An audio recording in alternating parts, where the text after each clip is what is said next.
രണ്ട് കാര്യങ്ങളൊക്കെ ക്രിസ്മസ് വർക്കൊക്കെ അവിടെ വരെയായി. ഇവിടെ ഞാൻ ക്രിസ്മസിന് കുറച്ച് ചാംസ് ഒക്കെ ഉണ്ടാക്കാമെന്ന് വിചാരിച്ചു.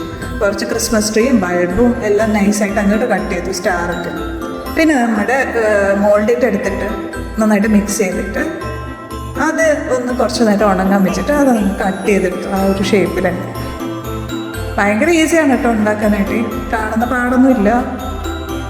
പിന്നെ ചെറുതായിട്ട് ഒരു ഹോൾസ് ഒക്കെ ഇട്ട് കൊടുത്തു. നമുക്ക് എന്തെങ്കിലും തൂക്കിയിടണമെങ്കിൽ അതിനൊരു സംഭവം വേണമല്ലോ. നമുക്കിപ്പോൾ വേണമെങ്കിൽ അതിനൊരു ഇയറിംഗ് ആക്കാം, അല്ലെങ്കിൽ ഒരു ചാമാക്കാം, എന്താ വേണമെങ്കിലും എനിക്ക് ഇഷ്ടമുണ്ട്. പിന്നെ എന്താ ഈസിയാണ്, അക്രിലിക് വെച്ചിട്ട് അങ്ങ് പെയിൻറ് ചെയ്യുക, തീർന്നു പരിപാടി. എന്നിട്ട് ഉണക്കാൻ വെക്കുക, സംഗതി റെഡി. അക്രിലിക് പിന്നെ പെയിൻറ് ചെയ്യുമ്പോൾ ചെറിയൊരു തണുപ്പുള്ളപ്പോൾ തന്നെ പെയിൻറ് ചെയ്യുകയാണെങ്കിൽ കുറച്ചുകൂടെ നന്നായിട്ട് വരും കേട്ടോ, നന്നായിട്ട് പിടിക്കും പെയിൻറ്. ഫുള്ള് ഡ്രൈ ആയിട്ട് പെയിൻറ് ചെയ്ത് നിൽക്കുകയാണെങ്കിൽ അത്ര രസം ഉണ്ടാവില്ല. അപ്പം എങ്ങനെയുണ്ട് പ്രോഡക്റ്റ്സ് ഒക്കെ ഇഷ്ടമായെന്ന് വിചാരിക്കുന്നു.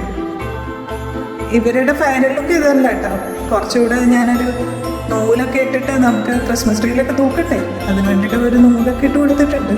ഇപ്പോൾ കാണാം. എല്ലാവരും അടിപൊളിയായിട്ട് ക്രിസ്മസ് ഒക്കെ ആഘോഷിക്കുമെന്ന് ഞാൻ വിചാരിക്കുന്നു. പറ്റുവാണെങ്കിൽ ഒന്ന് പരീക്ഷിച്ച് നോക്കാം, ഭയങ്കര എളുപ്പമാണ് സംഗതി. സമയമുണ്ടെങ്കിൽ 1 മണിക്കൂറൊക്കെ ഉണ്ടെങ്കിൽ സുഖമായിട്ട് ചെയ്യാൻ പറ്റും. അപ്പം എന്നാൽ ശരി, ഇനി ഒരു അടുത്ത വീഡിയോയിൽ കാണാം. ബൈ. എല്ലാവർക്കും മെറി ക്രിസ്മസ്.